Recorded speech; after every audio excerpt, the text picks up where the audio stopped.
What if I told you trading crypto is one of the worst ways to make money in this industry? It's funny because we commonly think that's the best way. It's one of the easiest and fastest ways to make money is to trade. Trade crypto. You've seen it. I've seen it. You're getting into the space for the first time. You're hearing about, oh, Bitcoin's going to all-time highs. Millions are being made. People are getting rich off dog coins. You go on Twitter, you go on TikTok, you look in your timeline. Whoa, Lambos, Ferraris, Rolexes, bottle service, vacation. Whoa, what is going on? I need to trade crypto. I gotta become a trader. And like you, I didn't even care about having the Bentley or having the cars or the lavish lifestyle. I just wanted to own my time. I just didn't want to have to deal with my annoying boss, which I hated in my dead-end job that was sucking my time and my soul away. Back then, when I first got into crypto, I was working night shift at a chocolate factory. I had just quit it to, seek a new opportunity or a better opportunity. And I went to this electronic store called The Source. Okay, and this is like just in Canada. And the best way to describe the store is take Best Buy plus the dollar store plus that one kid in your 8th grade class that was missing a chromosome, and you have The Source. And look, whatever, I was 19, I just wanted to make money, so I was like throwing resumes wherever locally, got the job. And it sucked. Oh my goodness. My boss there was something in his brain that like he needed a lobotomy or something because he was very rude. And he wanted like my coworker and I on Fridays to come with like burqas to wear like what was it called? A hijab. And he said we had to say assalamu alaikum. And this isn't in English like this is in Canada. This is not Pakistan. He's telling us that we have to say like Arabic verbiage to people when they walk in, like Bismillah, Allah Akbars. And like, I was like, what? Is this guy tweaking? And he's like threatening he's going to fire us. And he's shoving kebab down our throats. And he's going, no, but jokes aside, it sucked. I did not enjoy working there. I only stayed there for a few weeks. And my boss was unbearably annoying and smelled like crap. And I wanted a way out. I had that weight on me of like, I don't own my time. I'm a slave to this bastard. And he doesn't care about me. I'm a number to him. I'm his little pawn, his little water boy. I feel so much FOMO because I feel like an idiot. I missed out on this huge money-making opportunity. So like, I got to get in on the next thing. Like, what's the next thing? And so there I was getting involved in crypto years ago. And buying poo coins, buying altcoins, and you know how that story goes, right? You go buy the top, super high risky stuff, go to zero, lose all your money. I was furious and pissed and was like, wait a second, like trading isn't easy. Trading is not how you actually make a lot of money. In fact, a majority of traders lose. This is a statistical fact. Did you know that 92% of traders fail and lose and they're not successful and they don't make money? It's a fact. Go look into it. That means for every 100 people who watch this, when this video gets 100 views, only 8 of you will be profitable. Take that in. Only 8. We're probably being generous, right? It only gets harder over time. The market becomes more sophisticated. It's more competitive. The money-making opportunity becomes more difficult. So it's probably only 3 of you. If we're being realistic, that's pretty bad odds. That's a hard craft. Trading is difficult. What I realize is, whoa. This is not a pick it up, make money overnight thing. Like the people who just pick it up overnight, make money, it's few and far between. There are statistical anomalies. In 2022, I had one so big and I lost my edge and I forgot what I did that made me so successful. And I got high on my horses and thought I was this pro trader, and I lost $30,000. I lost a lot of money in 2022, okay? And I was down bad. And I remember walking down the block. There was a busy intersection where I lived. I remember walking down the block and looking, kind of like daydreaming into the traffic that was around that intersection and thinking to myself, like, I should just yeet myself in front of this traffic. Like, I should just 360 no scope myself right in front of it and just end this pain. Like, I'm feel miserable. I'm feel so like horrible. Like, what have I done? I felt guilt, shamed, I felt like a total idiot that I failed myself, that I failed my family, and that like it's over and I need to end this now. But I got through it. I pushed through it, and I realized, look, I lost the battle. I've got to like really learn from this loss. But the war is not over.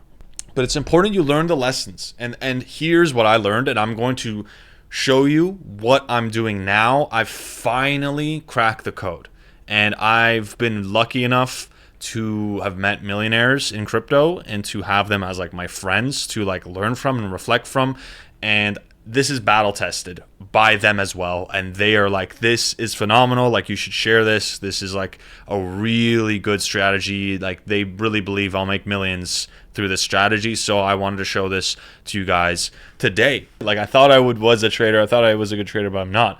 And I'm at my best when I'm, super creative, offering, services to people, community building, and leaning into my strengths. And that's how I would get into like the right places at the right time, to meet the right people, to get the right information, and to be early, to then use my capital to those advantages and make the real money.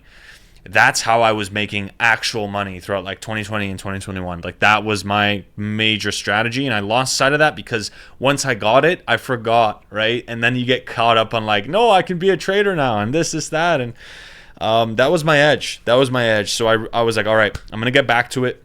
I'm gonna get back to that, and I'm going to get into new communities. I need to get fresh thoughts. I need to get fresh opinions. I need new information sources, because many of you remember like Ben Armstrong, BitBoy, these guys who were huge in the 2021 cycle, and now look at them. They're like bag holders talking about how XRP is going to go to $55 and just milking you guys for views and not actually offering alpha anymore. Like the alpha from those guys are gone. You're going to be left with crumbs, like if that. You're not going to get a seat at the table the next cycle. It's very evident. So you have to be diligent and keep learning and keep pushing yourself to get, learn from new people and new information sources and get into new communities. So here is my 4-step strategy to making a lot of money in crypto over the next 1 to 2 years. So on the left-hand side here, we'll focus on the left, then we'll get to the bear over here. But it's a 4-step strategy where we make money, then we need to keep money, and then we need to grow the money. And then we repeat, which is why the arrow goes back to the beginning. So how are we making money? So this is how we make money, how I'm making money, as I sell services. This is my Upwork. It's a freelancing profile. And I show you, like, I'm a content creator, so I create content for other people's shorts, videos, social media needs, anything really that helps people get attention on social media. And it's specifically for crypto and fintech startups. And you can see like my total earnings here, the amount of hours billed. The last job I worked it for 3 months, I made 25,000 US. It's super legitimate. And I don't understand why more people aren't doing this. I have a buddy who makes double what I make, and he's just a community manager. Like he's not doing, like, it's work, but it's not like it's, a Solidity developer or this like stuff that's, seems extremely difficult. People think you can only make money in crypto if you're a lawyer or a developer, and that's just completely not true. I'm an artist and a content creator, and I'm able to charge 3 times what I would make in any other sector, just because there's a discrepancy in the supply and demand of talent relative to companies that are loaded. So I think it's a no-brainer. I'm making a ton of dry powder every month through my service business, right? You can find me here. conquercrypto.ca is my website, and it's legit all the companies that I've worked with up here, testimonials, so it's super legitimate, and I think it's just a no-brainer move, because by working full-time in crypto, you get so much information. You get a crazy flow of info, and you meet so many people that are going to get you into opportunities early that you otherwise wouldn't. So I was like, man, I need to like get my finger on the pulse and get in there. And so I'm making money, and I'm learning, and I'm meeting new people. It's great. So money in, great. Now keep it. Now a lot of you don't go burn it on stupid shit. Don't go throw it on rollies, at least not yet. Don't go spend it. A lot of people just spend. It's okay to spend some. Like I have operational expenses to run my business. I pay for software. There's things I have to simply pay for because it's necessary to generate income. But you want to have an 80% savings rate. I think this is super ideal, and it's achievable. Whatever you're making, save 80% of it. Okay. So right now, if you're working a dead-end job, I would be upskilling to try and get into the online space, because you can move, you can live anywhere you want. If you're living somewhere in like a quote-unquote second or third world country, it's even better to work online because you have cheaper expenses. So your saving rate can be even higher, and you can earn more because you're in the global market now. You're not bound by your local economy and the local politics, right? So you're actually even more empowered. I urge anyone, look into online work. It's worth it. I've been doing it since 2017, changed my life. Okay. Save 80% of your money. It's very doable. So 20%, 10% should go towards your living and just surviving. Another 10% for costs to run an operation. Maybe you pay for a site, paying for some education, paying for whatever software is required to run your business. And then you deploy it. So I deploy it across 4 main things. I put 3, but it's mainly 4. So pre-sales, I'm a huge advocate of getting into stuff super early, especially when it's not even in the market. So there's a lot of coins that will be coming out this year, next year, that are huge, and they're in fundraising cycles right now, and they're nowhere near their token generation event, but they will be eventually. And they're not in the top 100, but they will be eventually.